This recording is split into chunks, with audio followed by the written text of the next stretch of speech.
Good morning. Today's date is June 28th, 2006. My name is Thomas Murray. Today I'm conducting an oral history interview with Edward Richard Carmel. This interview is being held at the Dalton Community Television Studio in Dalton, Massachusetts, in association with the Dalton Council on Aging. Good morning, Dick. Good morning, Tom. Dick, could you give us your full name and spell your last name, please? Edward Richard Carmel, C-A-R-M-E-L, And where do you presently live? in Pittsfield, Massachusetts. What was the date of your birth and where were you born? I was born in Pittsfield, August 21st, 1922. Did you grow up and go to school there, Dick? Yeah, Pittsfield, public schools. Graduated from Pittsfield High School. What grade schools did you go to? Do you remember? High school, senior high school. See, What, the names of the grade school? Yeah, the grade schools. Let me see. We started out in a little Coatesville school here in Coatesville. It was a one-room school with 3 grades in it. Yeah. And then we went to Crane School, which is now apartments, and then Pittsfield High. Pittsfield High. And you said you graduated from Yeah, Pittsfield. 1940. What was it like growing up at that time? Well, that was during the Depression, and things weren't always easy. Yeah. And my parents divorced it when I was 14 years old, and things got even a little worse at that point, as financially struggling. Oh, yeah. Now, you said you did have a little job helping a guy with the papers. And Yeah, there was a fella that had a paper route near us, and he needed an assistant, so I helped him out, and he paid me the lordly sum of 30 cents a week. But I suppose back then that was... Well, 30 cents back then was something. Yeah. Especially when some of the weekly salaries people had might be $14 or $15. Yeah. And you mentioned also about walking the railroad tracks and... Well, you did anything, of course, to raise money. You picked up pop bottles and walked the tracks, pick up coal in buckets, and because it was useful. Fell off the train, so you took it. Yeah. Did you have any brothers or sisters? I had one brother and one sister. Yeah. And they were both younger than you? Both younger, yeah. My sister is 4 years younger. My brother was 2 years younger. And your brother, he was in the service at that time, too? He was. Well, he came in after I did. He was younger. And he was in the Army Air Force. He was a pilot, flew a P-38 over in England. And he was killed during the war. Yeah. What did your dad do for a living back then? My father worked at Rice's Silk Mill, and for years. He went to work at 14, and he was there all his life, his working life, till he retired. They did that in those days. I guess they don't so much now. You don't see it that much, yeah. Was he a veteran? My father? Yeah, he was. World War I. World War I. Did you know what he did, or? I think he was in an ordnance company from what the conversations we had and talked about it. I don't know exactly where they were stationed in France, but I have very little information about his active service. Right. I don't know if we mentioned, what year did you graduate from Pittsfield High? 1940. And what did you do after school? I went to work for the GE for a while, over there in their is in the mail room, one of their mail boys, and because they have their own mail department over there. We used to hand deliver mail and stuff.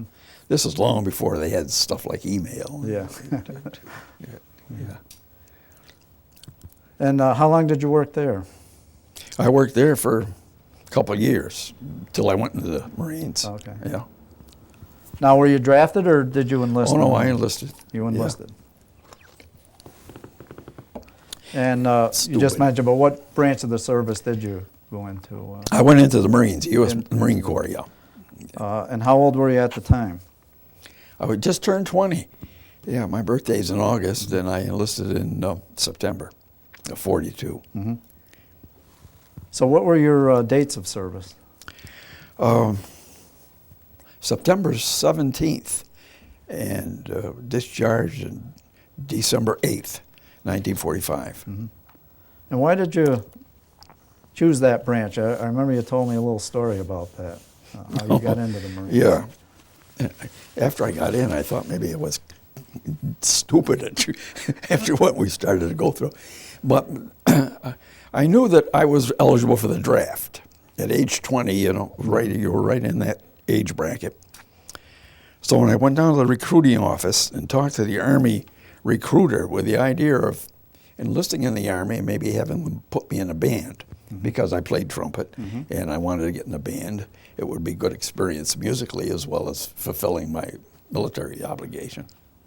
So I talked to him about it, and I said, "What is there any guarantee I'd get in the band?" And he said, "No, he couldn't guarantee that." He says, "You could try, but he says, I can't guarantee it." So we talked for a few minutes, and then I turned, started walking out of the recruiting office.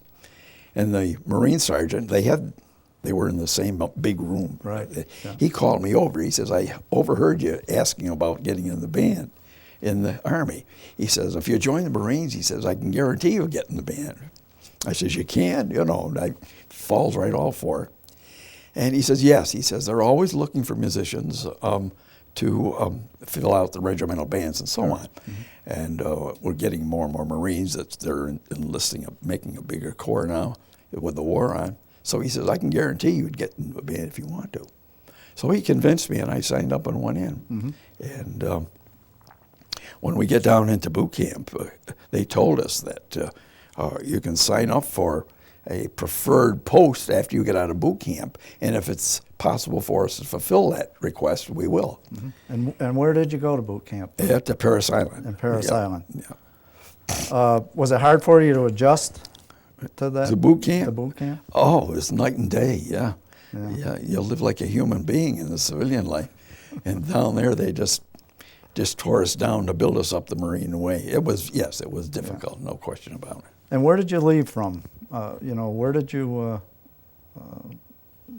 when you went to Paris Island? No, we left from Albany, New York. Uh-huh. Yeah, we were sworn in over there, left from Albany, New York. I went by train. They had a special troop train to bring us recruits down to Paris Island. And you mentioned you got a cold or something going down there. Oh, I did. That first day was a little tough. I picked up a cold and I was train sick. They had these old cars, of course, that they resurrected from maybe the Civil War, for all I know. When taking us down, the windows were loose and they rattled and the soot used to come in and we would get filthy. Anyway, we got to Paris Island. I was sick as a dog. And we had to go through all of the indoctrination, getting your shots and going into the quartermaster warehouse to get all your clothing and equipment and so on, and drag this heavy sea bag around with getting heavier by the minute with blankets and all that stuff. Yeah, I was quite sick, and it was a miserable day for me. Yeah. But you made it through that day. Well, I did, yeah. There was no alternative. When there's no alternative, you do a lot of things you didn't think you could. What type of training did you get there? Well, of course, the typical boot camp to turn you into a military person. A lot of troop and stomp, drill, and military courtesy, all of the history and the deportment that you're supposed to use in the military. What rank is what, from lieutenants on up, you had to know who those were, what they were, and you had to salute everything that didn't move. And it was an education in itself, no question about it. The drilling I found to be very difficult. Paris Island at that time, the parade ground, the place where you drilled, maybe a 6 to 10 acre place that is now paved, is macadam, I understand. But at that time it was all sand, beach sand, and you would be into your ankles in sand, and it's very difficult to walk or to drill, march, and that kind of thing. And you develop muscles that you didn't know you had. It was difficult. What kind of weapons did you train on at that time? Do you recall that?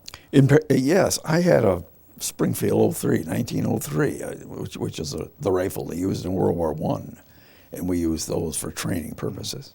And we even used it on the rifle range. That's what I used when I fired for record in the rifle range, was the 03. And what did you fire on? I made sharpshooter. Sharpshooter, Yeah. The rifle used to kick like a mule, an 03 did, much more so than the M1. And being a little guy and short arms and so on, the rifle would kick back, and the cocking piece would hit me right in the lip. I remember the rifle instructor, as we were going through record, he says, "You're doing pretty well." He says, "See if you can get up on when we get up to the 500-yard line when you fire a certain number of shots at each range." He says that if you can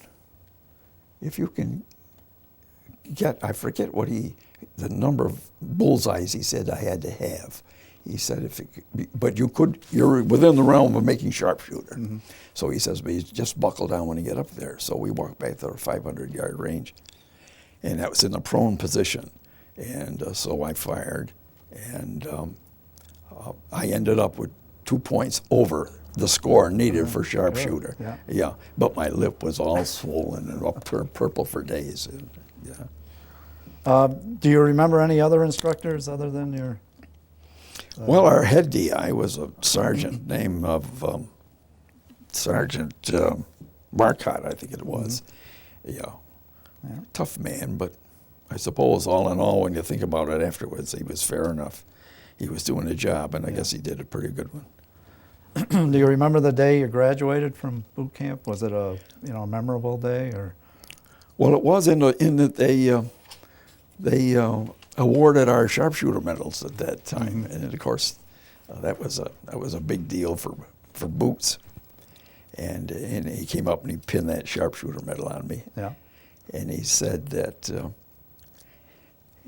you all, to the rest of the platoon, he says, "You all remember Carmel here." He said that when he came here, he was pretty sick. We didn't know whether he was going to make it or not, but he says, he did. Yeah. We were proud to do it. Now you were one of 4, weren't you? We had 4 sharpshooters in the platoon. Yeah, out of about. So that's not an easy. Well, no, it wasn't. No,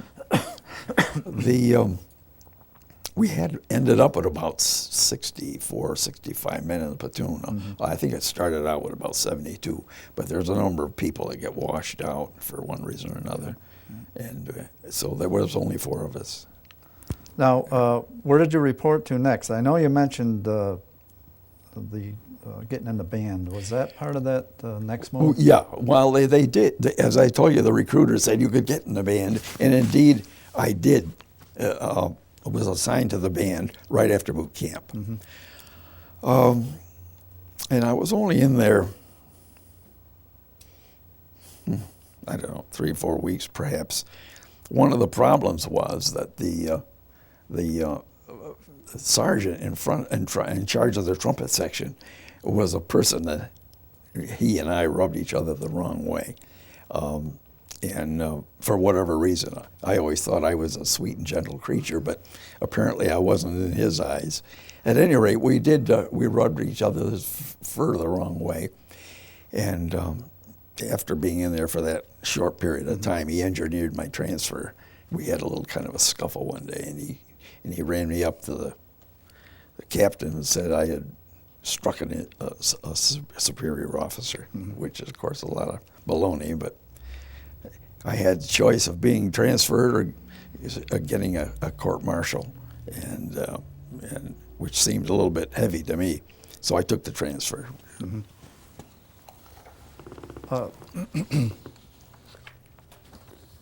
And where were you sent to after that? After that, they put me out onto with a half a dozen other guys to a place called Hilton Head Island, which was just off the South Carolina coast and very close to Parris Island. At that time, they had a Coast Guard boot camp for people that were going to the school for mounted beach patrol. At that time in the history, I guess there was cases of saboteurs German saboteurs coming ashore in submarines and so on, that type of thing. So there was a big scare about this. So whoever it was in Washington figured that it might be a nice idea to have the beaches patrolled. And this was being done by Coast Guardsmen. So in order for them to do what they thought would be the good job would be to have them patrolling the beach on horseback. And that's what they did. So they used this camp as a boot camp for those Coast Guardsmen to do that.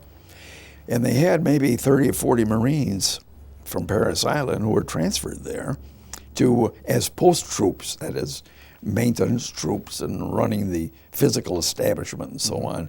And they used us alternately as instructors on the rifle range for the Coast Guardsmen. We would take turns doing some of that kind of duty. And then where did you go after that? After that, we had, we were, let me see, I think it was a transfer to New River, into the, up in South Carolina, North Carolina, New River, North Carolina, to an infantry depot up there. I think it's called like Camp Lejeune now, but they were beginning to collect people to serve in the divisions to go overseas, and that's where I ended up. And you had mentioned that was a 19th replacement. Well, that's the outfit I went overseas in, Okay. the 19th Replacement Battalion. Okay. We were all gathering there, and when they have a sufficient number of men in a replacement battalion, or to do what they want to do with them, then they give it a name and send them out. And I can remember the 19th because I was with them we served 4 or 5 months with that. By the time we got through, down in Samoa. Did you get any leave during this? Yeah, got a leave before we went overseas from New River. We got a 10-day leave, and I went home. Was it impressive? I mean, was people impressed with your uniform or any of? Not particularly, as I recall. No, it was just, hi, how you been? And that was it. Of course, there's millions of people in the service. Yeah, that's true. Seeing one more doesn't mean anything. No, it wasn't. I know you said your mom was glad to see you. Oh, sure, yeah, absolutely. Good to get a cooked meal and. Yeah, home cooked food, and it was nice. Although food in boot camp was not all that bad compared to a lot of what I ended up having to go through with the boot camp was pretty good food, actually. And after your 10 days, you went back to New River? New River, yeah. Then we boarded a troop train and went cross country to San Diego. And we were there only a short time, 10 days, I'm guessing. And did you go through the Panama Canal when you? No. No. We went cross country on a troop train. I'm sorry. Yeah. And that's right. at San Diego, and we shipped out from San Diego. They had a ship there, and we boarded that. And you mentioned that ship was named the Typhoon. The Typhoon, yeah, it's a merchant marine ship. Yeah, and it was a small vessel actually, and it was my first trip on the ocean. Yeah. Went to Samoa. Was there any memorable things about that trip? Well, I think the most memorable thing was we crossed the equator. So that makes you a shellback? Yeah. You cross the equator, yeah. And you had to kiss a big boat's belly button. Some hairy, they had their fun with that. But a small ship, and it was, the food wasn't all that good. And we only had 2 meals a day on that type of thing. Almost every ship I was on, it was 2 meals a day. Except for going into combat. Now, they did try to serve 3 meals, but they were on Liberty ships. They were bigger ships, and they had better facilities for messing of troops than these merchant marine ships were. Fairly small. They didn't have a big galley, and they had all they could do to handle what they did. We would finish breakfast sometime in the morning, turn around, run, but get back into line again for the next day's meal, for the next meal in the evening, because they only had 2 and you were hungry most of the time. And where did you go? You went from San Diego To Samoa. Samoa. Directly to Samoa, yeah. And you arrived there In May, early May. Okay. The island was Tutuila, American Samoa. Yeah, Pango Harbor. And how long were you there? In Samoa, about 6 months. We trained, for the first 3 months, we trained as a unit in the 19th Replacement. We were broken up into companies and platoons. And we had a lot of small unit training there. I guess some of the best that the Corps ever did. Very, very strenuous stuff. At the end of 3 months, then the whole battalion was placed in the 22nd Marines and broken up into, a few men with each platoon like that to build them up to strength. They were quite a bit under strength when they landed in Samoa, and with the infusion of the 19th Replacement Battalion, that brought them up to strength. And then we trained for another 3 months as a whole regiment, with many field problems and that type of thing. And then where did you go after that? Well, after we left Samoa, we went to the Hawaiian Islands and Maui, the island of Maui.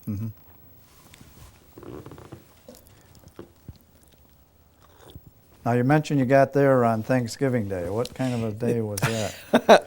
Yeah, we did, actually. Thanksgiving Day consisted for us. We didn't land on Thanksgiving Day. It was a few days before that, actually. They sent us up to the hills in the mountains of Maui, was where the camp was being built. And it wasn't built at that time. There were just tents going up. They hadn't built the Quonset huts that were eventually to be placed there. And Thanksgiving Day came, and we ended up having a Spam sandwich and a cup of coffee, and that was Thanksgiving. It was, they couldn't help it. It was all they could do at very early stages of camp, so no facilities were ready. So what type of training did you do there? Well, the training then became, as against the small unit training, we started training as a regiment in connection with other regiments. And they had a lot of practice landings on the island of Maui, where you go out to ships and then you get on the small boats and you come and ship to shore type of thing. And they would have naval gunfire coming in to simulate landings and, to simulate different fire, get you used to that kind of thing. And they had airplanes would come in and do some bombing ahead of the troops, ahead of our landing, so we get used to the idea of it, seeing that happen. There was an accident that occurred at that time in one of the landings exercises we were doing, when a dive bomber bombed accidentally into in the 3rd Battalion and killed and injured some of the Marines there. It was a very unfortunate, depressing type of thing. And you mentioned you were in the 1st, so you I was in the weren't first. involved I was in the 1st Battalion. Yeah. So when did you leave Maui? Well, for Maui, we went out and mounted out for the Marshall Islands invasion. That was at about the middle of January of 44. And we went out for the landings at Kwajalein Atoll. We were the reserve, the element. We were the unit that was named the 1st Provisional Marine Brigade, which had the 22nd Marines, and we were brigaded with the 106th Army Infantry. And the two regiments made the 1st Provisional Marine Brigade. I don't know why they put an Army unit in a Marine Brigade, but that's what they did. A brigade was provisional, so it was just temporarily put together for a specific reason. I think that's why they used that. And we were the floating reserve there, and we were at the southern end of the Kwajalein Atoll, backing up the 7th Army Division, who was landing on Kwajalein Island. There's a difference between the island and an atoll. An atoll is a series of islands, usually in a sort of a circular, attached way, like a line of necklace, beads on a necklace, if you will, along a reef. And usually they have one of the main islands, which is, the name is the same as for the atoll. The atoll. Kwajalein Island, being the largest island there, was also the name of the whole atoll. I see. And the landings had to occur in two segments. The northern part of the atoll was attacked by the Marines, the 4th Marine Division, mounted out from the States, and the southern part was the Army, had the 7th Army Division. But you never got called into that island. We didn't make a landing on it. No, we were a floating reserve, and we were still on the ship. They had designated an island that if we had to be called in, they had an island that we would have to take because it was originally planned for an army to take it. But if they ran into problems on Kwajalein, then we'd have to go in and take this other island instead. Because there were a number of islands that had to be attacked that were taken, and it took, they were small, of course, but it took a number of landings to accomplish it. Yeah. And then you went to, you mentioned going to Eniwetok Atoll? Yeah. Now that was where you made your first landing, and what island was that? That was at Eniwetok Atoll. That was at Engebi Island. Well, since they didn't use us in the Kwajalein, they didn't commit us to the landing. I guess the powers that be, Nimitz and his cohorts all said, well, all right, let's go up to Eniwetok now instead of later. Eniwetok being about 350 miles, I guess, northwest of Kwajalein. It was something that they had slated to do, but probably later on in the year. But the fact that they had the success that they did at Kwajalein released our outfit to go into Eniwetok and do it a lot sooner. They had a lot of success at Kwajalein, and this was due to the problems that they had at Tarawa, which was a couple of months before, in November of '43. And if you may have remembered that they had a 2nd Division had a terrible time with the tides, the low tides and so on. Boats got hung up on the reef, and they had an awful lot of casualties there. There was insufficient gunfire, naval gunfire too, and so this opened up a lot of eyes. Tarawa was a very tough campaign, but they learned a lot from it. And so as a result, they applied those lessons at Kwajalein. So when we went into the Marshall Islands at Kwajalein, these lessons were applied. There was far more naval gunfire employed. More troops were employed, and they didn't have the low tides to contend with, too, so that the operation was far more successful with fewer casualties. This is what enabled them to step up the timetable to go into Eniwetok. And that's, I didn't mean to digress, but that was the reason for it. And that led us to go into to Eniwetok there. And that they used the 1st Provisional Marine Brigade, which again was the 22nd Marines and the 106th Army Infantry. And what was that like, Dick, for your first landing? Well, we went into Engebi. That was the first island we landed on, and for me, it was pretty hair-raising. Terribly nerve-wracking, scared, and apprehensive. We went in there, and I remember getting off the Amtrak and going up on the beach a few yards up there, and there was chaos and all the noise and everything was happening, and it always comes to my mind. I just lay there, and I think I kind of froze because I kept saying, what do I do now? What do I do now? That was running through my mind. And the thing that I can remember vividly today is that as I lay there, it was like a voice in my ear that said to me, do what you've been training to do. Get up and do what you've been training to do. It's as if someone spoke to me. It just it was uncanny. And I did. That fear, that petrified feeling just went away, and I got up and started running after the lieutenant. I was a runner, the platoon runner for the lieutenant. I had trained as a forward observer down in Samoa, machine gun platoon forward observer. But it turned out that all of the landings we were at never required the services of a forward observer. The islands were too small, Yeah. and there was a lot of jungle and so on. Now you've seen, and that was canny too, because you remember his name, your first casualty of your. The first guy I saw was, yes, we'd only been on the beach just a few minutes, and I ran into, I think it was Jack Temple. I saw him sitting there against the stump of a blasted coconut tree, and he was holding onto his knee. He had an unlit cigarette hanging from his lip, and he was holding onto his knee, which was all bloody, and his leg was drenched in blood. And I don't recall that I said anything to him, but I looked at him, and he says, "My war's over." Yeah. And as indeed it was. I don't know whatever happened to him. I don't know if he lost the leg or what, but and I'm not sure whether it was a gunshot wound that hit him or shrapnel or what. But Jack was the first one, and it's kind of impressive. Yeah. So you mentioned by the end of the day, you would,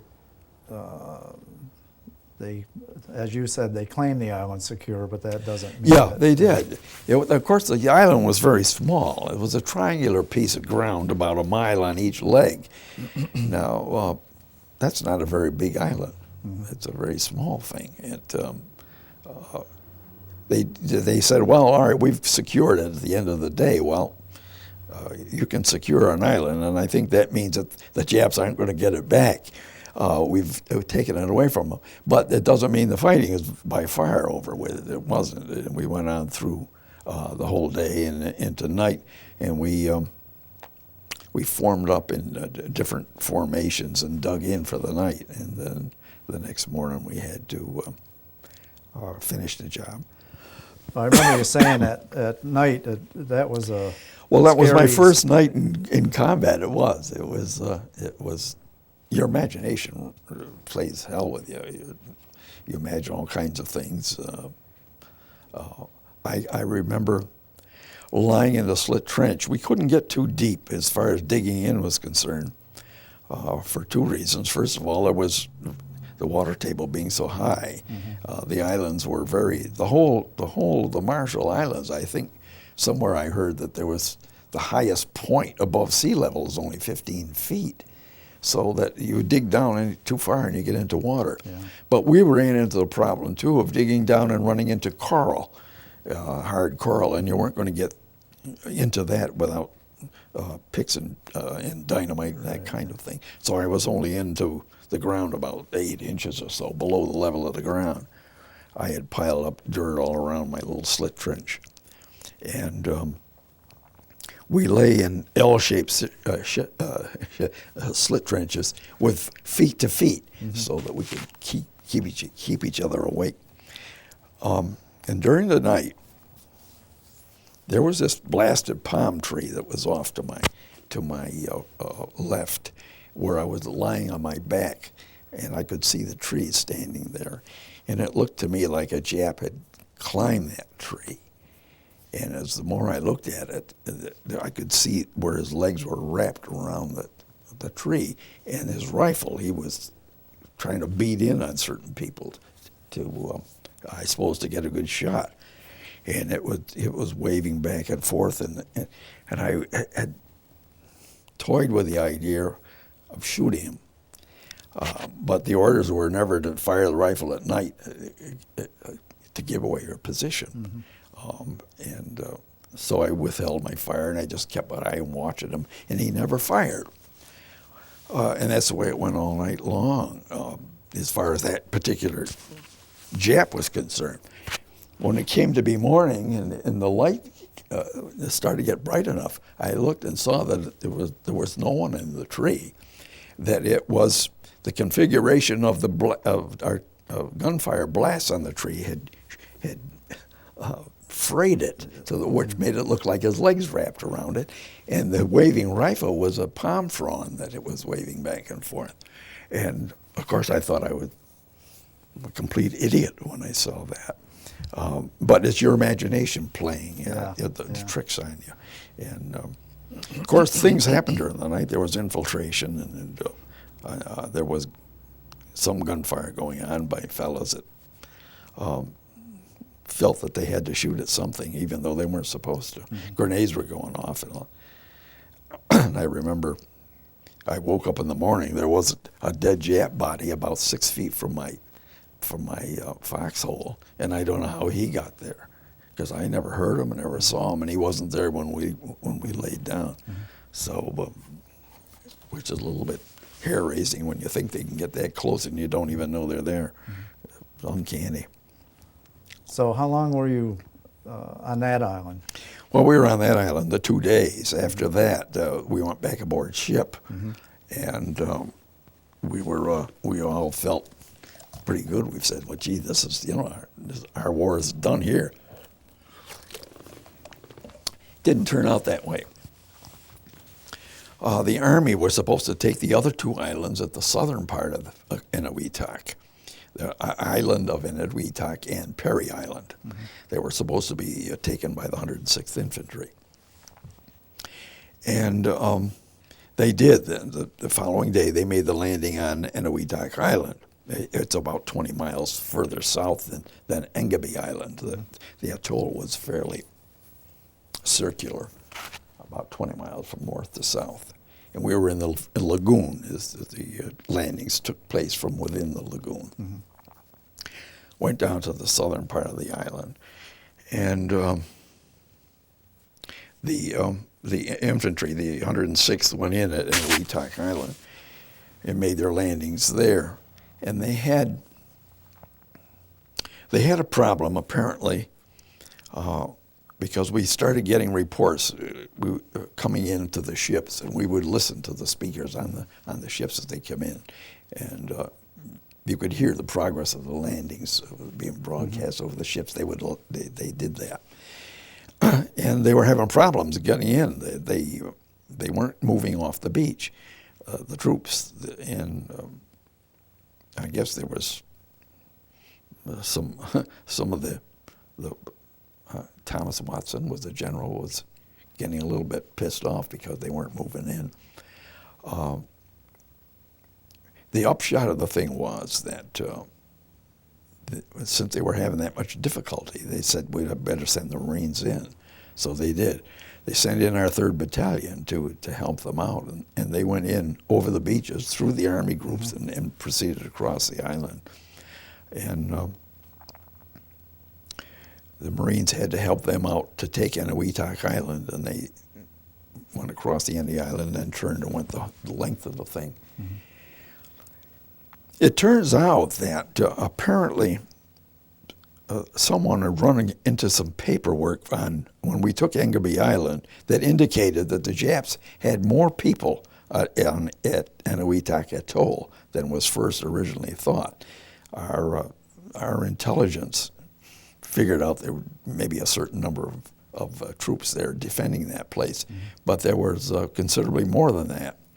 And we never knew why, but after the war, I found out from what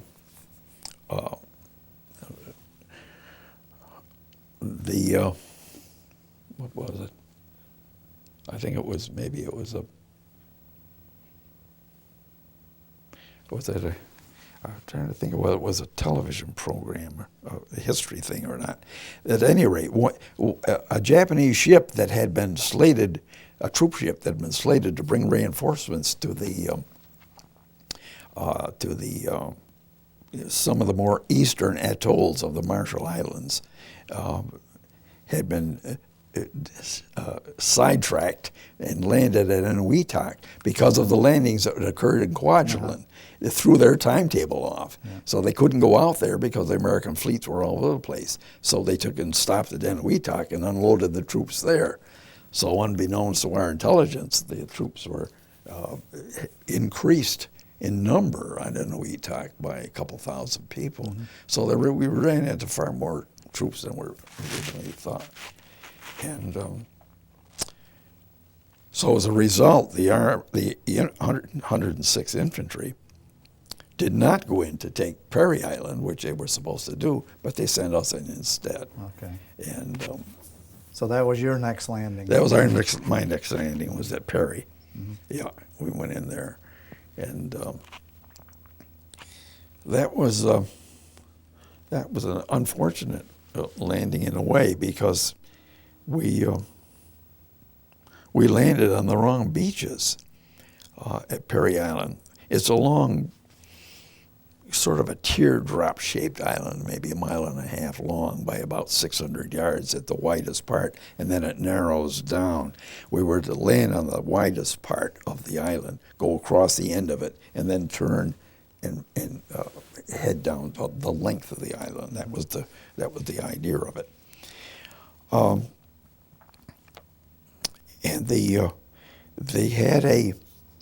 there was a wharf or a dock that was supposed to be our guideline about landing.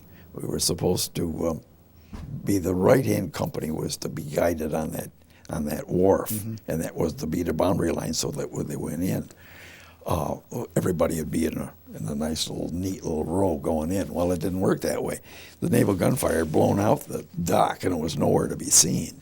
And whatever landmarks there were, and there weren't too many on a small island like that. It was pretty well blasted flat. There weren't any. So the control boat at the end of the wave of boats going in kept veering more and more to the right, Yeah. And as a result, the boats would move over to guide on the control boat, and the kind of gaps would open up and so on. And we had naval gunfire going in to the island ahead of the landing, and naval gunfire had hit 2 of those boats, the LCIs, I think they were, and we saw those being hit by our own gunfire, but we didn't know it was our own. We thought it might have been theirs, but they blew up, and there were a lot of casualties from that, because the boats were sunk, and it was a mess. So when we got ashore, of course, we were too far to the right, and there was gaps opening up, and I guess the company on the left had to go across, and then they had to turn and clear out a part of the island they never anticipated having to do, because they were supposed to go straight across, but as a result they had to go back and do it that way. It was all a very confusing thing, and we worked our way across the island. Now, you said that was kind of a forested, there was a lot of trees. Well, there were a lot of coconut trees there. There were clearings, of course, but there were a lot of coconut trees, and they were blasted, and everything was stunted, because the naval gunfire had been tremendous there. Yeah. And we moved across. Of course, we were with the machine gun platoon, and the way it worked was the fact that the lieutenant and I were with the riflemen in the very front lines walking across the island. In our machine gun sections, we kept them back about 50 to 75 yards behind the front lines, depending on terrain. That I say 75 yards, sometimes was more, sometimes was less.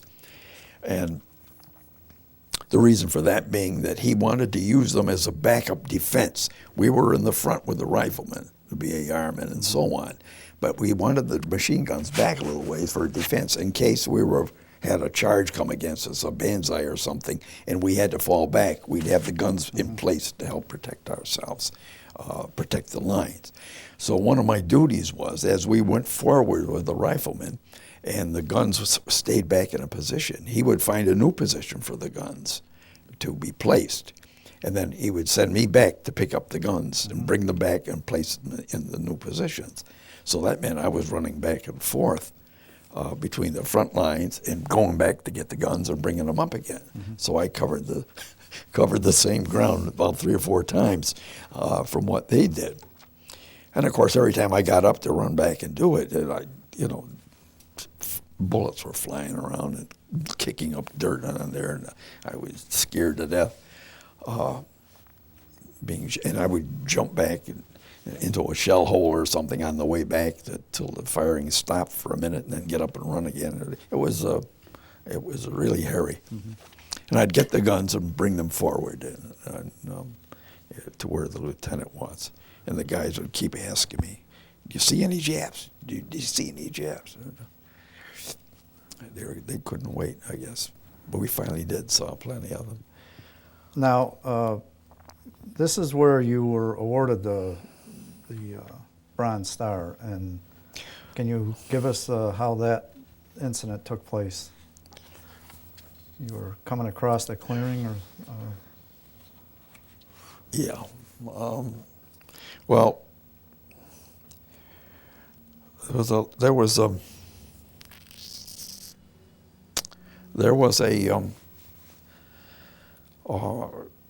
ridge of brush and blasted trees and that type of thing. And as we were coming across a fairly open spot, not entirely grassy, but it was open, and we were proceeding very slowly there.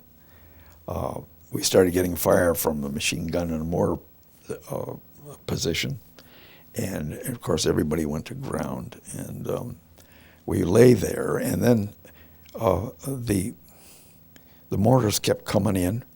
People were getting hit, and every time someone moved, the machine gun would open up on it, and I felt that we were all going to be murdered, just laying there, making ourselves a target for the Japs. And nobody was moving, nobody was doing anything. And so I knew we had to get out of there somehow, so I got up and started moving around, going toward the position. And as I did, I would yell to the other guys to come on and encourage them. And I would run from one to the other and grab them by the pack strap and pull them and say, "Come on, we can't stay here, we can't stay here. We're dead men." And we started to forward, and little by little they all got up, and we all ran in and charged at them, because they couldn't get us all at once was the thought. And we overran the position.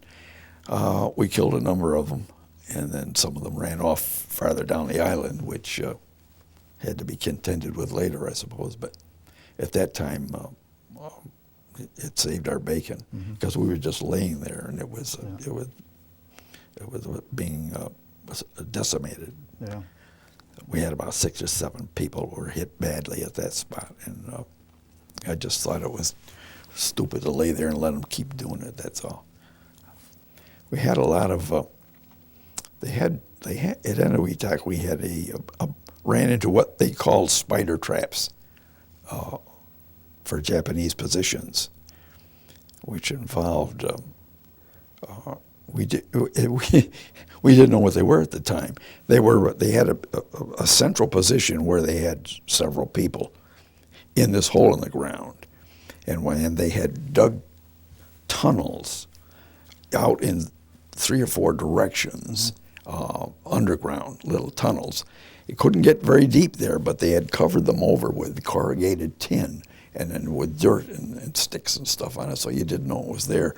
They'd run this out about 40 feet or so, and they would have another hole where they would pop up and cover it, so that it was indeed like a spider's web. You had a central area, and then these other things would run out to the sides. And as you went by the outer positions, they would never show themselves or fire at you until you came to the center part. And when you've discovered somebody shooting from there, when you came to attack the center part, they would scoot out through the tunnels into the other holes that they had dug in connection with it and shoot at you from behind, which we found to be very confusing until we finally, after a while, caught on to the idea. When some of the people were getting shot in the back and coming from positions that we had already overrun. We wondered what the story was. And the reason, I guess, that it was discovered was one of our fellows threw a smoke grenade down into one of the holes. He had used up all his other hand grenades, so he had to smoke, and he threw it down into the hole. And after a minute or two, he noticed that the smoke was coming up from other areas around here, and he said, "Well, there has to be a connection, you know." And that's we did discover that. So that we started looking around for these things and finding the. And there were many traps, not just the one. We had about this time. I remember we received some machine gun fire from an old wrecked truck that was maybe 100 yards or something ahead of us, and this Nambu machine gun started firing into our units. So there was a bazooka man with us, so the lieutenant ordered the bazooka man to put a round in that. So he did, and it didn't explode. So he fired again, and that round didn't explode. So he had me run back and get the machine gun and bring them up. And we set the guns up in a crossfire like this so that they would keep him busy. He couldn't shoot at both of us at once. And they riddled that truck all to hell. Of course, it was pretty well decimated because of the bombing and gunfire. It was not runnable at all, of course. It was just a hulk. But that's what they were using it as a fortress. And they put the machine gun on it, and I knocked it out with that. But the interesting thing was that after we knocked it out, we walked over to it to see that the Japs were dead, and indeed they were. But the truck was a Rio truck, which is a manufactured, it was an American truck at that time, a Rio, and it had Dunlop tires on it. So, American equipment. Now, you also got wounded on that island. Yeah. Can you tell us? That was a couple hours after this assault that we had done. We had made the turn and were going down the length of the island. They had a tank had finally come up behind us, one of our tanks, and it helped us out.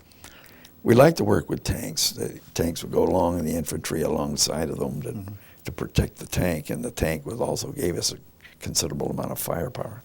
Now, you say protect the tank. You would think that would... You would think a tank didn't need protection, yeah. The tankers used to say, "We need protection from you guys. We feel exposed out here." And a remark was made somewhere, and I don't know who to attribute it to, that the tankers said that we only have a couple inches of the armor plate here on these tanks, so we need your protection. And somebody else popped up and said, "Yeah," and he said, "All we got on was a khaki shirt." At any rate, they did like to have the Marine infantry with them, for the reason that sometimes Japs would run out with these little magnetic mines and run up to the tank and clamp it on the tank and hold it there till it exploded, which is a kamikaze in effect. Actually committed suicide, and they could damage them, and if it was a big enough bomb, why they could disable the tank and so on. So with the Marines around we didn't allow that to happen too often. We'd clean them off before they ever got there. There was a report someplace that some Jap officer had run up to one of the tanks on one of the islands, and he was beating on it with a sword. Yeah. To me, which was complete idiocy, but I guess he had his reason. At any rate, we would follow the tank as we were walking down the island. A mortar shell came in next to me and got me, picked me off. Before that, we'll get back to that, but before that, I just, in my notes, I noticed that you were talking about walking through and there were some dead enemy laying there, and you walked by them. Yeah. Oh yes. That was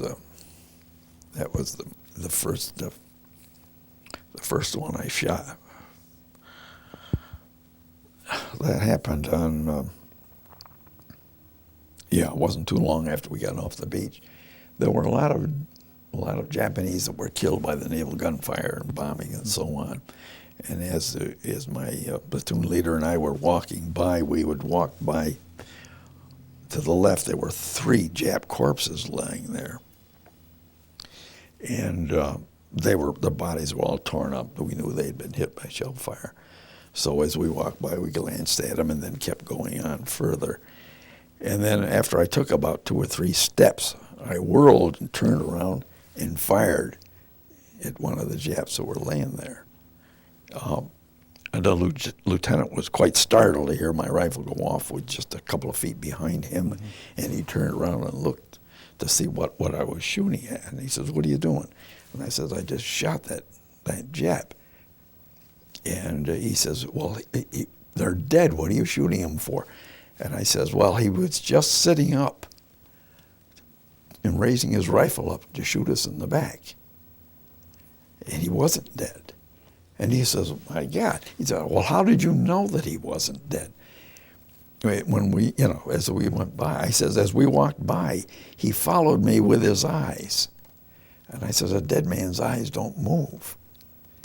And it was a good thing, and it was a delayed reaction on my part because we had looked at him and then went by.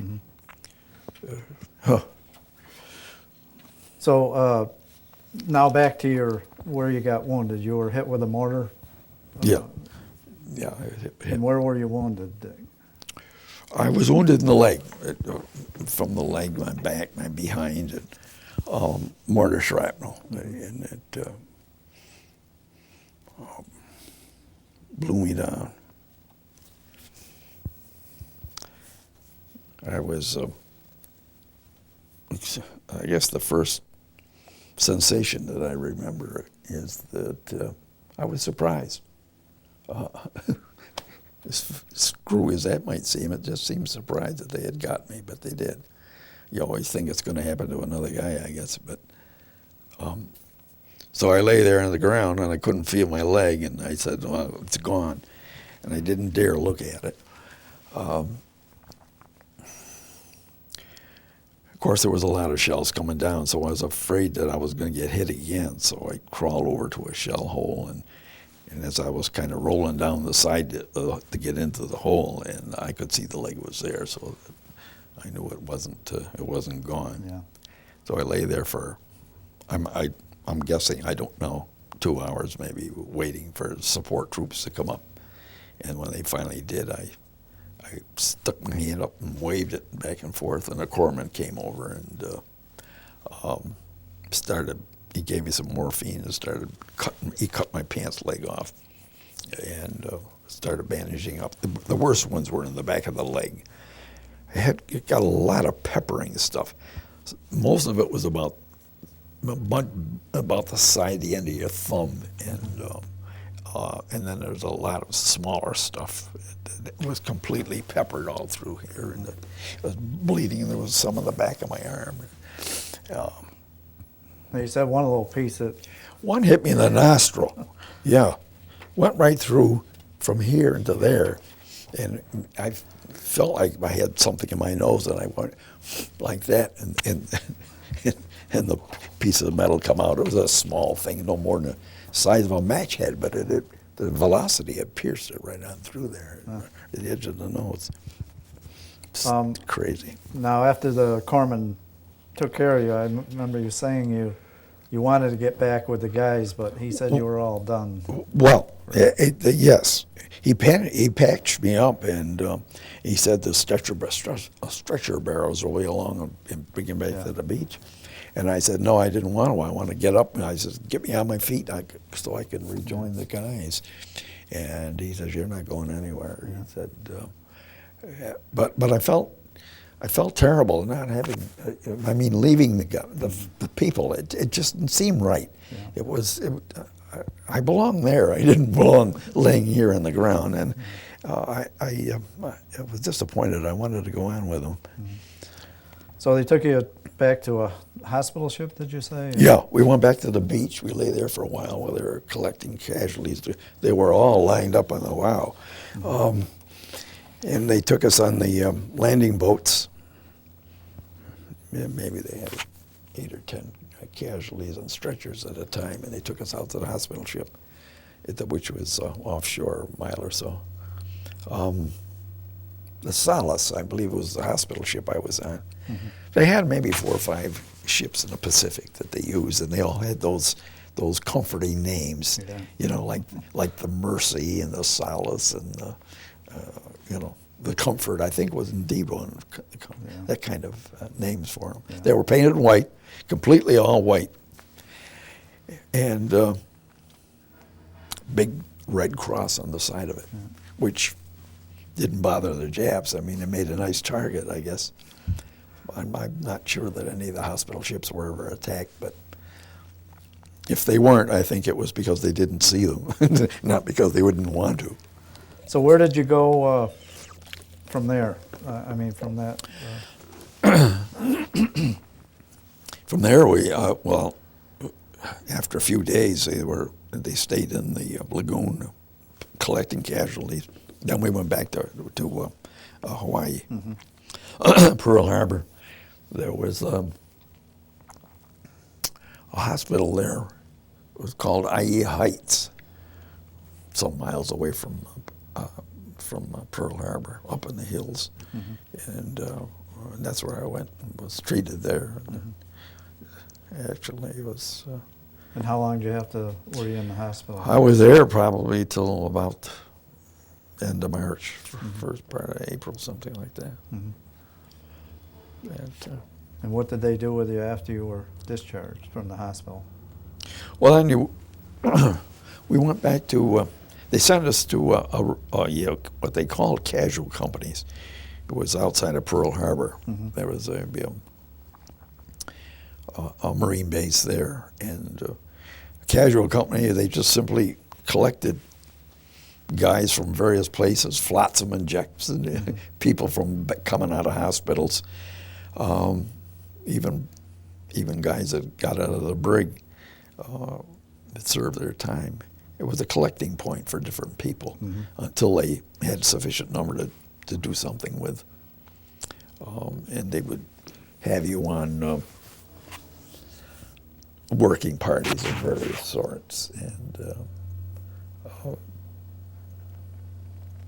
some exercises, training things to keep you together. And then you were sent to Guam? Well, of course, about that time, the Marianas operation was starting to get underway. I think Saipan was in June. I made their landings in June, and then Guam was a month later. Yes, the way they put us together and formed some kind of a provisional replacement outfit, and sent us out there to be eventually to be used in the First Provisional Marine Brigade again, and the 3rd Division were at the Guam operations, and that's where they had us go. That was in July sometime, if I remember. And when we got ashore finally after the initial landings, they put us on working parties with the shore party. There's a lot of congestion was building up on the beaches, and they wanted to move it out. And we were in with the 1st Provisional Marine Brigade at the southern part of the island, southern part of the Orote Peninsula, and the northern section was handled by the 3rd Division. And we did a lot of the working party work with the shore party. That's moving supplies Yeah, and things. getting things off the beach particularly because there was a lot of congestion there. And they would get jeeps ashore, and they'd have little trailers on them, and eventually the trucks came in, the 6x came in, and we could move some of this out of the way. But it caused an awful lot of confusion and stuff on the beach. And you could only accomplish this insofar as the frontline troops were moving out and gave you the room to disperse the things. So that was mostly what the early part of that was involved with, was the working. Eventually, they had, I suppose they intended to stick us in as replacements for some of the infantry battalions, but that didn't happen at that point. We had some Guam natives that would come in and tell the officers where they had run into Japs, isolated Japs, who were set up in different places in caves and in groups of woods and things where they had fortified and made positions in there. That had been bypassed, excuse me. And so that the officers put together some platoons from the replacements and gave us a couple of demolition men and a flamethrower team, and they said, well, go out and mop up these people. And so that's what we ended up doing for a while. Went out on 4 or 5 of these different expeditions to wipe out these caves. I'm getting quite hoarse. You're doing good. So then you mentioned you were sent back to a casualty company after that operation. Well, yeah, we went back to Hawaii, and what happened was there was a ship that was going back with a whole bunch of casualties that were not a hospital ship, but a regular transport. Each transport had a fairly large sick bay, and they had some of these casualties in there that were not, that didn't get onto a hospital ship, and I don't know how serious the cases were, but they had to go back for treatment. So as long as the ship was going back, and there were the rest of us were available, were not put into an infantry outfit. That they said just send them back to Pearl Harbor. So we got on that ship, and that's what we ended up with. And that's when they put you into the 8th. Well, we got back to Hawaii. We were there about a week or so, I guess, and then at the same casual camp. And then we went into they sent us over by an inter-island ship over to Kauai and put us in the 8th Artillery, 8th Anti-Aircraft Artillery Battalion. Yeah. And that was sometime in February of 45, you mentioned? Or no, that was... that would be more in September. Yeah, because you trained for six yeah, we months. trained. We trained at Hawaii, in Kauai, for the rest of the year, actually. It was in February they started forming you up into... Yeah, and then they started putting together the expedition that was to go into Okinawa, and we were included in that with the 6th Division. And that was probably in February or so. And when did you get to Okinawa? Okinawa was April 1st, 45, Easter Sunday. And the landings there were unopposed, and fortunately, most landings were opposed, but that was unopposed. And they went in fairly quickly, went across the islands. The Marines were sent to the northern part of the island, and the Army went to the southern part of the island. The whole thing was called the 10th Army. They had 4 Army divisions and 2 Marine divisions. They had the 1st Division and the 6th Division Marines. And what did you initially do there? Our anti-aircraft artillery battalion, we went when we landed, we went towards the northern part with the Marines, with the 6th Division, and we set up. Originally, our first setup was near a little village called Nago, up at the northern part of the Okinawa, just at the base of the Motobu Peninsula. And that's where we were set there for a while, and we were used as supporting fire for, I think it was the 29th Marines that went into the Motobu to reduce. The Japs had set up a fairly heavy defense position on the Motobu Peninsula.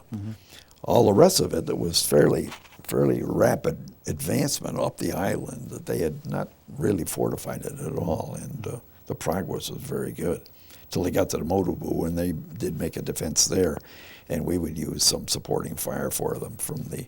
I was on a 20 millimeter gun, anti-aircraft gun, primarily an AA defense weapon, but it was used for anything, for anti-boat defense or anti-personnel, whatever needed shooting. Why? Because you mentioned they could be leveled right down. Oh yeah, yeah. It was Yeah, yes. It yeah. was a. It could be. It moved around in all directions. Though it was on a pedestal. The gun was on a platform with wheels on it, and you would bring it into a certain position, dig it in the ground, and with sandbags around it to make a fairly permanent position. So you moved several times during the initial. Number of times, yeah. Beginning. And you mentioned you ended up near a creek or that emptied into the ocean. After Nago, we had set up near a. There was a little creek there. There was a bridge over it, and we were not far off the beach, 50 yards maybe. And I think the reason they gave us that the gun could be used either as anti-boat defense, because the thought was occurred that they could always try to make a landing in the boats, and as well as protect that bridge. There was a wooden bridge over this creek, but the road system was so poor at that time at Okinawa that even these kind of bridges were valuable for the trucks to go across. And it was fairly open at that area. So that was our first position. Now you mentioned too that you really weren't that close together. I mean, you were kind of isolated. Each unit was. Well, that's the way. Yeah, position. that was the way that they set up anti-aircraft battalions. In that they were spread out in order to get a field of fire against planes, which moved fast, of course. So that we never saw any of the other guns in the platoon 4 weeks at a time. We'd be set up maybe a mile between each gun. This is the 20 millimeters and the 40 millimeters. The 90 millimeters, which are the big guns, were usually set up in a battery situation where the four guns would be, grouped more or less together. But the 20s and the 40s were spread out to give a vast field of fire. So you had some incidents you mentioned of Japanese infiltrating. Well, they did. Yeah, at that time there were a number of them that came bypassed Japs, I guess they were. Yeah. Where they discovered our position, and I think that they would come in to try to, mainly I think it was to get food and steal whatever they could. If they could cause us any physical injury, I'm sure they would have liked to do that, but they didn't. We were aware of that they were around. They had told us that they were there, to be on the lookout for them.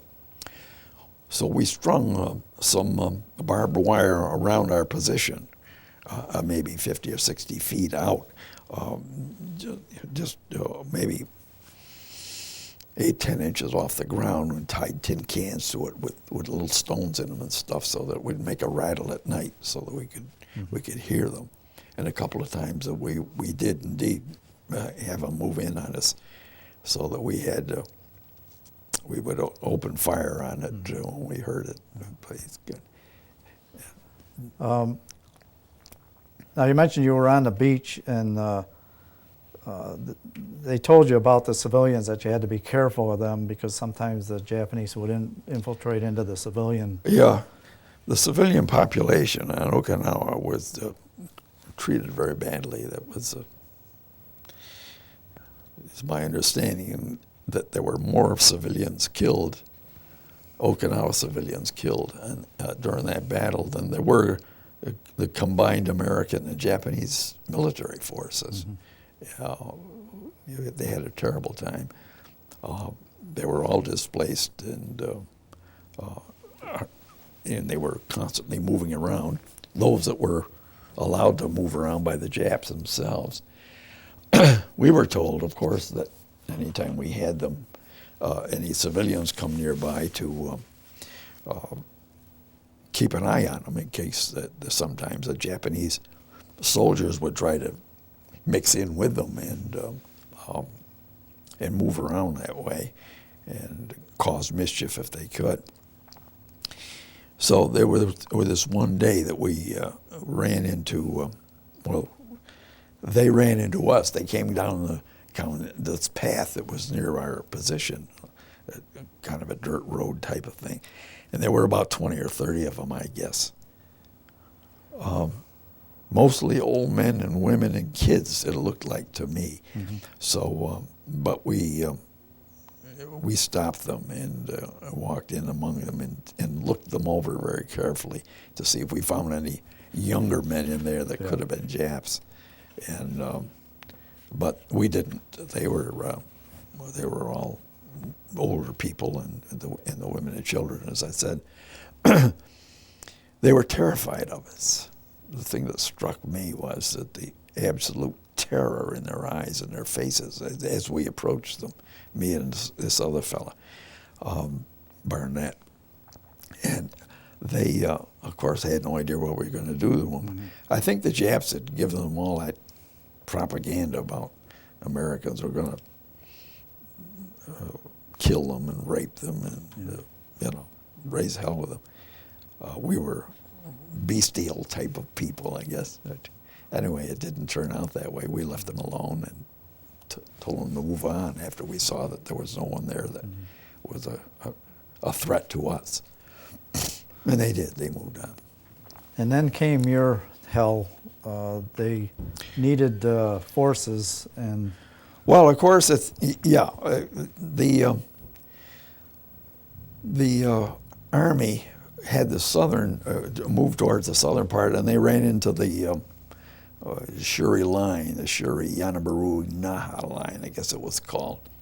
And, of course, that's where the Japs had fortified it, right across the island. What is it, 5, 6, 7 miles across the island from the China Sea to the Pacific Ocean. It was just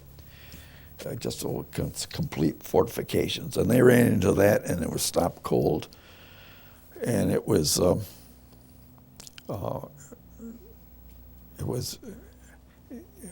nothing that they could overcome. There was not like moving up at the north where the Marines had a fine time.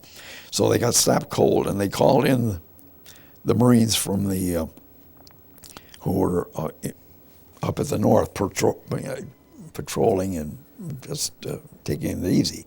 They thought the campaign was over, I guess, at that time. The Marines did. And they were called out of the south and found that things were just getting started. The 1st Division went in first, and then they called in the 6th Marine Division. And the 6th Marine Division had the extreme western end of the line on the China Sea part. And the 1st Division was next to them around Wana Ridge and Wana Draw in that area. And then the Army had the western end of the line. And the 6th Division was at the eastern end, and there was a strong positions there which were holding things up. They had to take a place called Sugarloaf. They had named it. These hills were originally numbered, and then they just gave them names, and Sugarloaf was one of them. And they had the 6th Division, the 22nd Marines were slated to take that hill, and they ran into an awful lot of problems. And they sent over 1 or 2 companies to try and run over this hill, and they were stopped cold and sent back with a lot of casualties. The hills were small. They were fairly insignificant as far as a hill is concerned, But they had a lot of problems with it.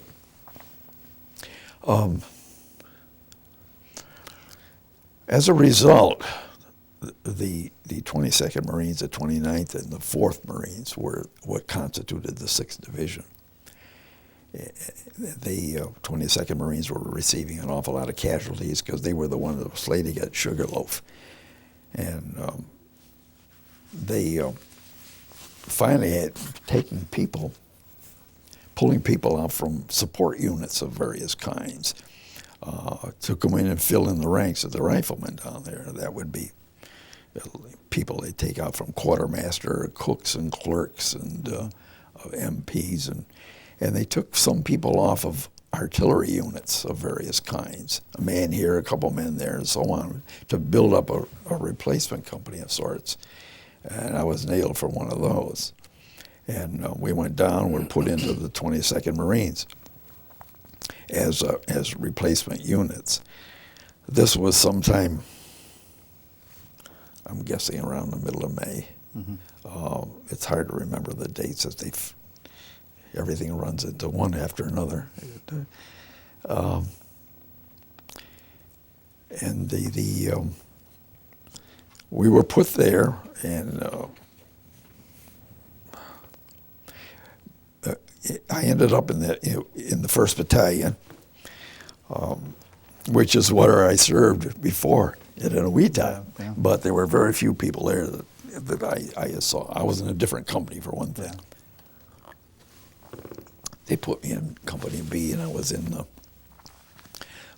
Company D at Inouïta.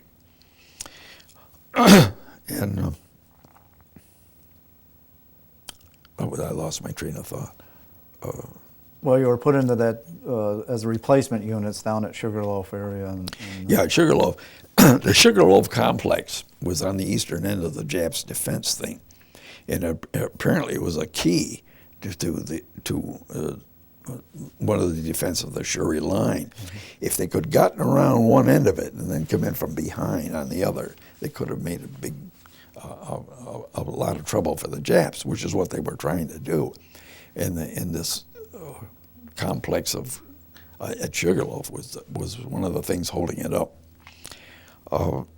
There was 3 hills that constituted that complex, actually. There was Sugarloaf, which was a hill about 50 feet high and about 300 yards long, not very big. And just behind it, to the south of it, let me say, our front lines were facing south, mm-hmm. and we were attacking the north part of their complex. To the southern part was another hill complex, maybe 200 yards or so behind Sugarloaf, called Horseshoe. And then there was another one 200 or 300 yards to the west of Sugarloaf that was called Half Moon. Sometimes they called it the Crescent, but it was a half moon. Now they all supported each other. These three hills. They had honeycombed the hills with dugouts, little caves, and a lot of them were connected with trenches within the hill itself. Although we knew nothing about this to begin with, but as the companies would attack and go up the hill, and you'd reach the top of the thing, and then you'd try to dig in for the night to hold it. Then they would come out from the reverse side of the slope and come up the top of the hill, and a firefight would develop with grenades and so on, and drive us off. I don't know why the military leaders would attack these hills a company at a time. A company at a time, maybe 2 companies at a time, rather than try to use more people, a whole battalion assault to try to do this. But they would send in a company at a time, and they'd be decimated. There would be terrible casualties on this thing. It was horrible. Now, I was with the 1st Battalion, and we were more toward the end of the line, not too far from the sea. And we would attack the west end of Sugarloaf from time to time and then be kicked off. And they finally had us try to get it. It's very confusing. We receive a lot of fire from Horseshoe. When you were attacking Sugarloaf, they would defend you from the Horseshoe or from the other end of the line. I wasn't at the eastern end of the line, but the eastern end of Sugarloaf, but toward the western end. so that they would said, you can't take one without taking them all. That was what the problem was. Mm-hmm. So we ended up assaulting, principally assaulting the horseshoe. And there was a little village, there was a little village there, I don't know the name of the thing, not too far from Horseshoe. And when we attacked the Horseshoe, they received a lot of fire from this little village, which would be off to our right rear. And there were a lot of grass shacks and that type of thing. And we attacked, the company attacked, a big company attacked, and we had the platoon on the right received a lot of fire from this little village, and we had to fall back. So that meant that the village had to be cleaned out. One thing always led to another. I know I'm very, very confused about this thing, but it's difficult for me to keep it all in this context. Well, you know, it was a tough situation, to say the least. And then the compound things, you said the rains started. Well, yeah, the rain, it rained for, I don't know, maybe 3 weeks or so. And I mean, every day it poured down. It was very, very difficult. Living in the mud all the time. At night, the rain would pound down on your head, and, I mean, on your helmet, and you could hardly hear things. Mm-hmm. We could make it a lot of noise. Very, very poor living conditions. And then the vehicles got quagmired, and you had to move stuff by hand, you mentioned. Yeah. Vehicles got bogged down. Even tanks couldn't move too well because the wheels had just kind of spin on this. So we couldn't get supplies up to the lines. So when you were pulled off the line and they were sending another company up, you would pull back, and it wasn't really for a rest at all. They just used you as to bring supplies up by hand, and you had to carry boxes of rations and ammunition and drag water cans and that kind of thing up there. And very difficult thing to do, walking through mud that was halfway up your shins. Very difficult. Our method of living it under those conditions were very miserable. That's the only thing. And there was bodies laying all over the place, Japanese and American bodies, and with the rain and the length of time that these bodies were laying in the ground, that the flesh would be falling off the bones of these things, and the stench is something that's indescribable. Mm. The stench of a battlefield is something that once you smell it, you never know that. You'll never forget it. It's one of those things that's always there. One day I was put on a working party that was used to pick up casualties, dead bodies actually. The wounded were pulled off as quickly as they could, but then bodies that were accumulating, marine bodies and so on. They wanted to retrieve them as much as they could. So when we were coming off some of the lines, they had some of us get these bodies out of there. Now it was a very difficult thing to do in that you had no way of carrying them. But Marines had their ponchos with them, and most of us carried them on our cartridge belt and folded over the back of the belt like that. We didn't wear them during the combat because they were more in the way than they were of help. They kept tripping over them, that kind of thing. So we just stayed out in the rain and did it. But we'd take the man's poncho and lay it out, and then try to put the body on it, and then you would drag it over the mud and bring it to the back of the lines. the problem was that some of these bodies had been lying there for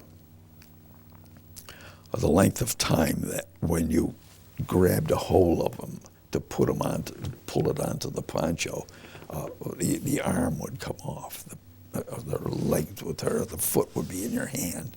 Sometimes you grab it, the meat would slough off the hand, and it would be just the bones there with it. And sometimes they would be blown apart. You do only see pieces of a Marine there, and you couldn't tell who they were. The faces weren't recognizable. Sometimes the head wasn't even on it. And the sergeant in charge of doing this thing, he said, just put the match up of the bodies. He says, just put this all that they have 2 legs and 2 arms. And he said the graves registration will have to put these people together, and you just put the parts on there, and the smell would come up and hit you in the face. So we'd take the hold of the corner of the poncho and slide them over the ground, and a piece of them would roll off, and you'd have to pick him up and put it back on again.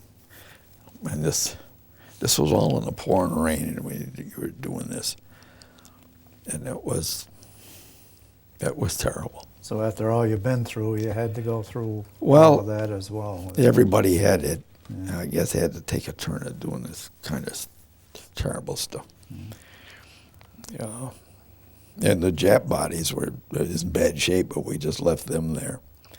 I remember sitting in the middle of this field on a little knoll in the middle of the night, and knowing that we had to go up the next day and try to take that hill again. And there were rain, and it was shelling, and I'd sit there and I'd cry. Yeah. Just hopelessness. Yeah. I just felt I was never going to get home, but it's such despair. Now, how long did that go on?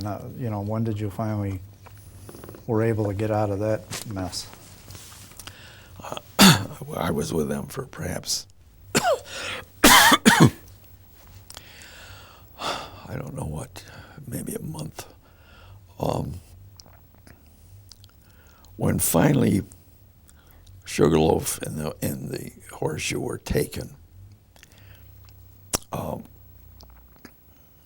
we were sent out. We were across the Asato River, which just on the other side of this little village I was talking about that we had to assault. And then right across the river was the city of Naha, which was completely blasted flat.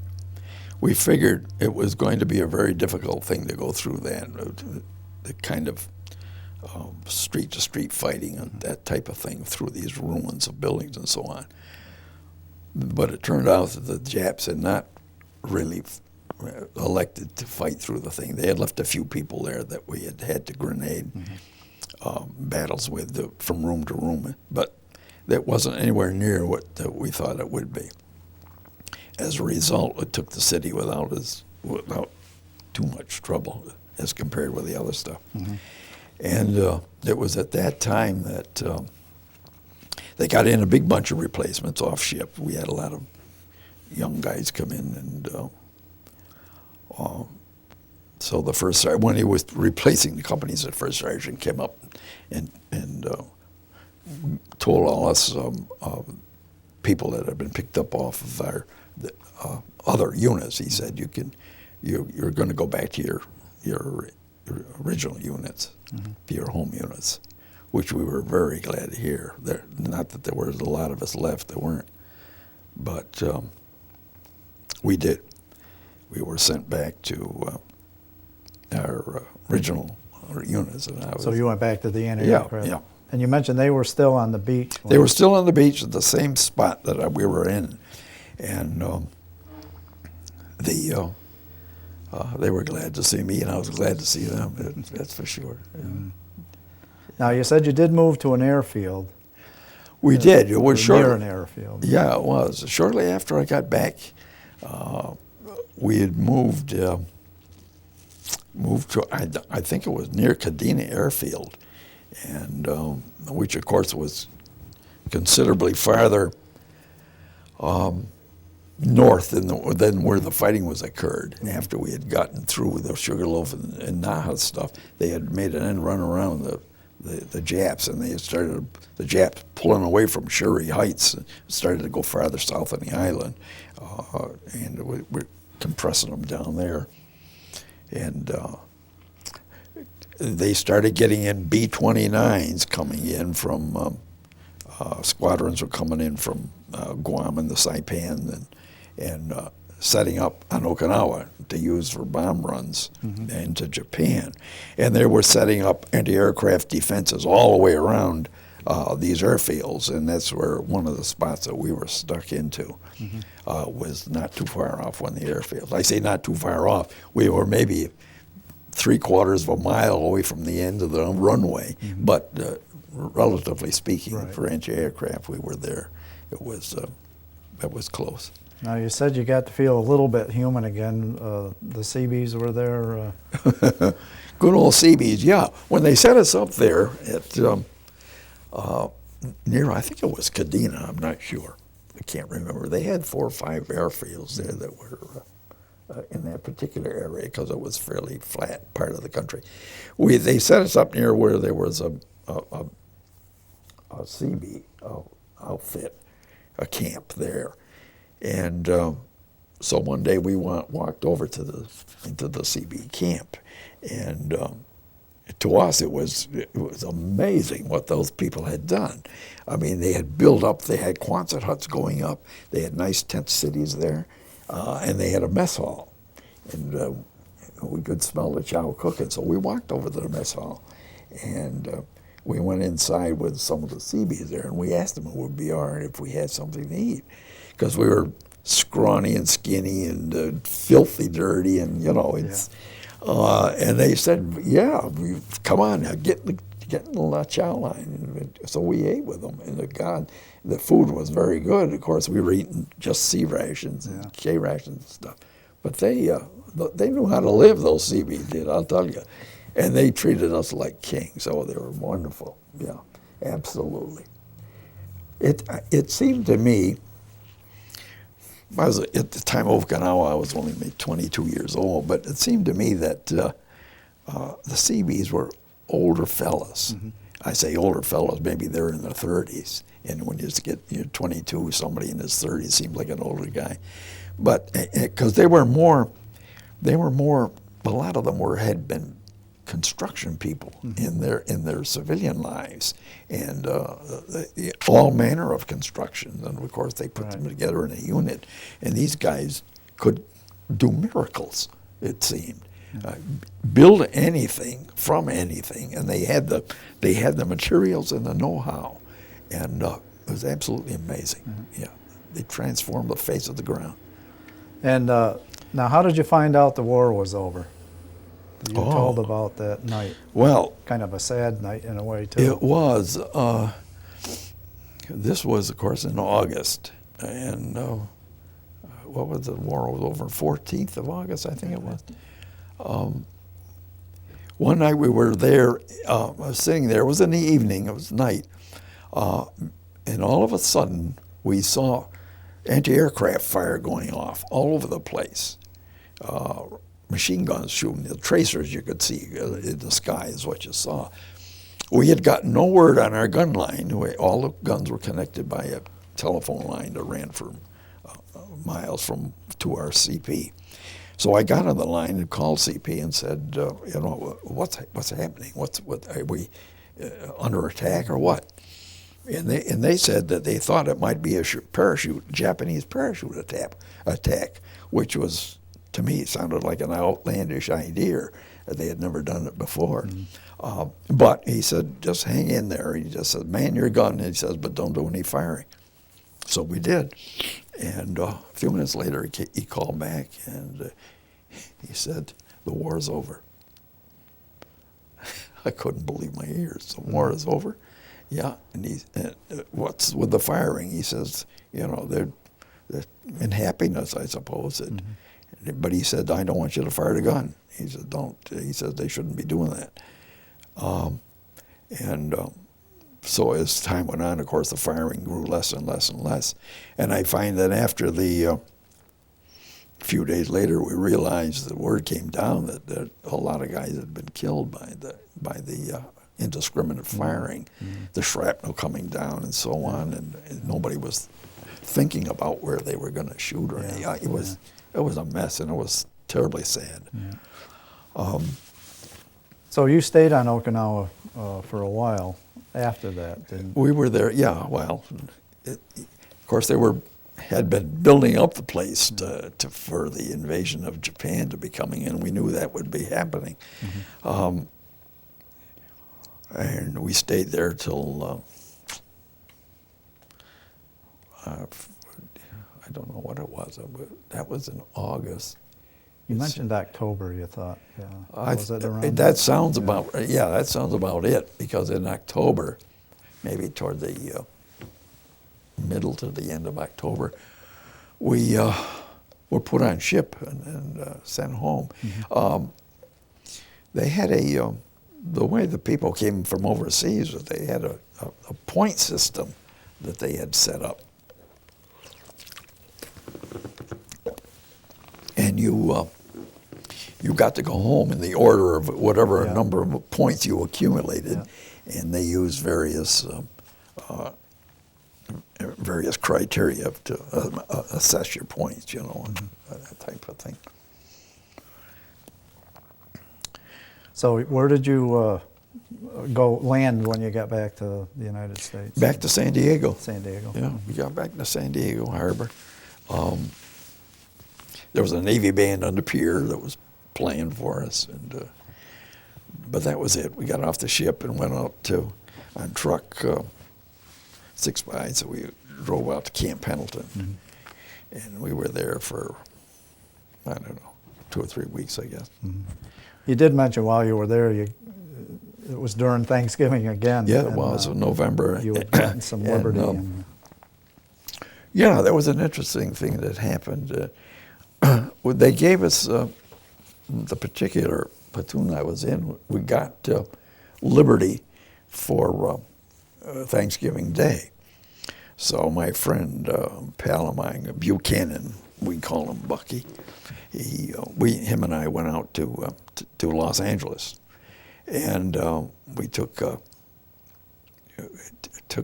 truck ride out to the gate, and then we thumbed our way into Los Angeles from Pendleton. And I don't know how many miles that is away, maybe 50, 60 miles, Pendleton from Los Angeles. Anyway, we thumbed in, had no trouble getting a ride at all. And we went into the USO, one of the USOs in Los Angeles. There were a number of them. And I don't know where they're located. I had no idea what the streets are or anything. But we went into one because it was pointed out to us. So we went up to the desk, and there was a young lady there. And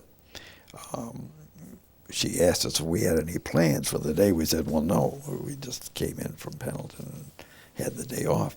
She said, would you like to have dinner with a couple of Los Angeles people living here, a private home? We said, sure, that'd be nice. So she said, all right, just have a seat over there. She said, and I'll make some calls and let you know. So she did. She gave us a call. She said, yeah, there's a couple. There's a man and his wife that would want to entertain a couple of servicemen for Thanksgiving dinner. So she said, they'll be along in probably about an hour or so. And maybe it was less than that. Anyway, the guy shows up, and he got in the car and introduced himself. And we introduced ourselves. We got in the car, and he took us to his home. And him and his wife, and they had a daughter there who was about 12 or 13, I guess. And we had Thanksgiving dinner with them. Yeah. That was nice. It was really nice. It was very homey. They were nice people, and I feel bad that I can't recall the man's name, the family's name. They were very pleasant. He told me that they had a son that was in the service over in the European theater apparently, and he says, I just hope that on Thanksgiving Day somebody is doing something for our son. He says, and that's why we wanted to have some servicemen in.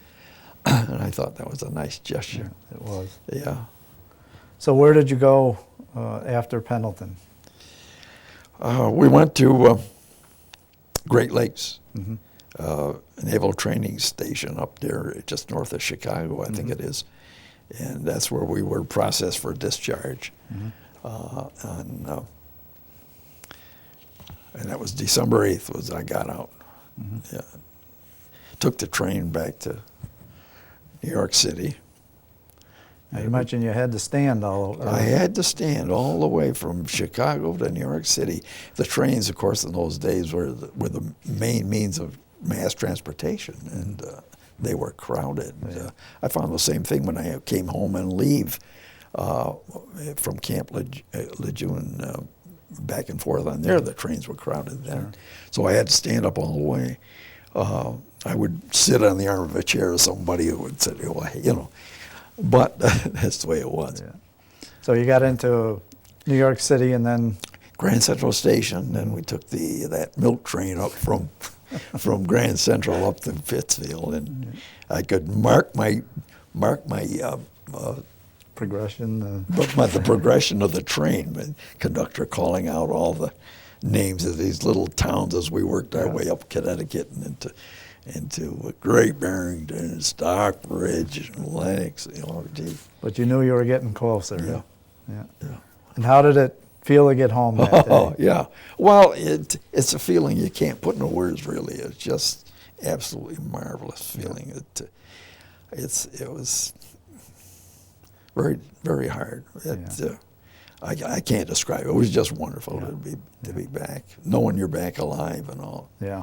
One of the things that I found, though, was when I got home and went into these rooms, I felt very claustrophobic. Being in a small room. I had the same feeling when we were having Thanksgiving dinner with these people out in California. When I went into a house, being so used for so long, living outdoors, with not having rooms around you, it was a funny feeling. Yeah. So was it hard to adjust back to civilian life for you? Well, I don't know that it was hard. It was different, but I don't think I had a particular problem adjusting to it. Yeah.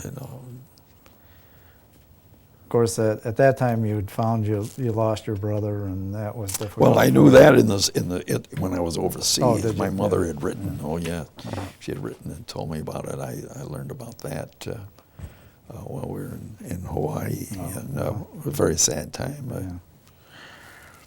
Now, did you go back to work? Not right away. It took about a month off or so, but when I went back to work for my stepfather, my mother had remarried, and he had an insurance business, and I went in. He had wanted me to come in with him and try that out, so I did. And that was what you did for a living? That was it. Yeah, I was in the insurance industry with him at Walter Marson. For a number of years, and then we later on merged with Reynolds, Barnes and Hebb Insurance Agency, and it was from there that I retired. Yeah. And you now do a band, you finally got it. Yeah, yes, I have a band that I play with. Yeah, I play with the Eagles band, and I play with my own dance band. Did you marry and have a family? Yeah, I'm married, and I got 3 kids, and I like to say I have one of each. Actually, it's 2 boys and a girl. Now, you were married in 47, so it's been 59 years? Yeah, wow. 47, that's 59 great. years. Yeah. Golly, it seems more than that. My wife would like to hear that. Yeah. Do you feel your service experiences had a positive or negative effect on your life? It's hard for me to assess it, really. Negative, I don't think so. there are a lot of bad experiences that I went through that I don't have a lot of pleasure remembering. But there are some positive things, I think. In fact, you've seen something of the world. You've contributed something, certainly, in serving in during that war. But I didn't. I didn't end up a basket case like a lot of fellas did. And, I think I had my share of nightmares and bad dreams and that kind of thing. Some of it came back. My wife has told me that shortly after we were married, for some time after we were married, I would wake up occasionally with nightmares screeching. Well, I know you mentioned you're always proud to be a Marine, and well, you are. I guess that seems to be a given. Once you're a Marine, you're always a Marine, really, and whether you're in active service or not, you're proud to have gone through an outfit like that has a reputation it has. well, I know we have a few pictures and some memorabilia that we'd like to see, Dick. So why don't we do Sure. that? All right. That now. Yeah. Okay. Okay, Dick. We have some pictures here. Now that's when you were a young man at Paris Island. Is that correct? This one, yeah. This was taken on the rifle range, and whoever my buddy was that took the picture, it said something that made me giggle. And of course, he took an opportunity to shoot that picture. But this gives you I think I mentioned in the narration that we had used the Springfield 03 rifle at boot camp, and there, of course, is one. It's the old bolt action, which we did not use during combat. I guess a few snipers, Marine snipers, used the 03 because they had finer sights and they were more accurate. But of course, we used the M1, and which is a rifle I liked very much. Yeah. And the next one is in your dress Next uniform? one is it's shortly after boot camp, of course, in dress uniform. Yeah. And that the next one now that you said that's This Paris one- Island as well. This is Paris Island as well. The statue there that you see is one that was dedicated to the World War I Marines. And the nickname of that statue, they called it Iron Mike. And I went to Paris Island. My wife and I took a trip down South Carolina. We went into to Paris Island back in, maybe it was, maybe about 4 years ago.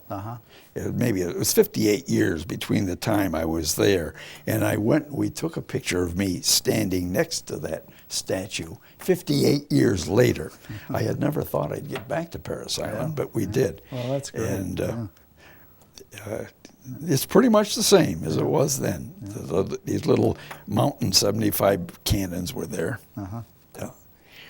Now this next picture, that was after you come off of... This was taken on the troop transport, the Arthur Middleton, which was the ship that we were on when we attacked Wetak Atoll. And this was taken after we came off Engaby Island back to the ship.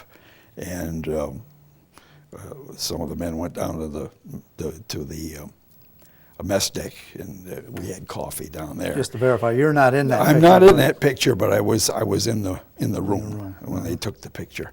And this is typically what we look like when we come back aboard ship after being down there. Now our next picture, we're now on Okinawa here. This is on Okinawa. Now, most of the stuff that I had from Samoa on up to this point, the pictures that I had are, of course, lost because when I was wounded, my sea bag and stuff were still aboard ship, and I never did get them back. So everything I had there was lost. So some of these things from Okinawa on, various guys in the squad had cameras. These are pictures that I had taken earlier at boot camp, were pictures that I had sent home to my mother. I see. That's why they were retrieved. They were salvaged, Now, this on Okinawa is this is an Okinawa burial tomb, a vault type of thing. And that's me peering into one of them. The Japanese used them as strong points and pillboxes and that type of thing. And there are a lot of fights developed around those things. The burial vaults. They're quite massive and quite impressive. Yeah. Now this next picture is one of your positions? Yeah, this was one of the very first position we had of the anti-aircraft unit when we landed on Okinawa in April. These, it's very difficult to see that there were sandbags built around it and so on. I'm sitting on a watch at this point when the picture was taken, and I'm wearing a pair of headphones. That's why it looks like I have a swollen head there. It isn't really swollen. And that is one of the fellows. I think that's Barnett from the back. And the black things you see are the shields that were on the 20 millimeter gun. And this is, in the background is the open ocean. Oh. That's the sky and the open ocean as we were set up on the beach. That was the first position we were at. Now the picture's up. That you're still on Okinawa there. Yeah, this is on Okinawa. This picture was taken of shortly after I come back from the combat portion of the infantry combat, and it's a dreadful picture of me, but I brought it to show you the contrast of what a guy would look like after we had gone through all of that, the starvation and the lack of sleep. And if you were to compare it with the one earlier that you just showed of me on the rifle range, that smiling, fat-faced little kid is against this one 3 years later, a vast difference. That was a tent that they had started to set us up in Tent City there. Okinawa at that time was becoming really built up with units getting ready for the invasion of Japan itself. So people were coming in, and depots were being built up of all sorts of supplies, and we had regular tents to live in at that point. And the one where you're kneeling, that's probably in front of your That was tents, that was taken perhaps somewhere about the same time. I'm guessing it was maybe July or something. The campaign had been over in both of those instruments, the fighting part of it, and I don't remember the exact circumstances. I think we were trying to make the area a little bit more habitable. If you can see, and I think this is what I was doing, there's some flowers there. We were trying to, there was a little pathway that led from the tent, out from the tent, and we had lined the pathway with seashells because this area was right near the beach. We got seashells and we lined it up there just to make it a little homey. And there were some flowers and stuff that we strew around. I mean, nonsense stuff that we were doing. It's just crazy anyway. You had to do those things. And that was taken a little bit after that one was a few days. And then we have your ribbons and medals that you were awarded. Yeah. I know you say you feel like you're bragging, but you're not. You earned every one of them. Yeah. This, of course, is the Purple Heart. And the one next to it, that's the Bronze Star with the V on it. I think the V stands for valor. The Bronze Star was given out for things that there were times when that you could be awarded a Bronze Star when it wasn't awarded for anything in combat. In other words, I think that people who did a good job in administration, for instance, or someone who planned an operation of some sort, who could facilitate sending supplies forward. It did an extra job. They felt that needed some kind of accommodation of some sort because it was up and above what usually is done. They'd give them a Bronze Star, but you could not have the V on it unless it was earned in combat. Yeah, that's the difference of that. And these are the regular I was there medals, you know. It's the Asiatic Pacific Theater and the Victory Medal, and the Sharpshooter Medal, which was awarded in boot camp. This ribbon up here is the Navy Unit Citation, which the 22nd Marines was awarded in the Marshall Islands campaign. And there you have it. Well, Dick, we want to thank you so much for taking the time to share your experiences with us, and thank you so much for the sacrifices and the courage and for the service you gave to your country. It was a truly inspiring story. Thank you. Thank you.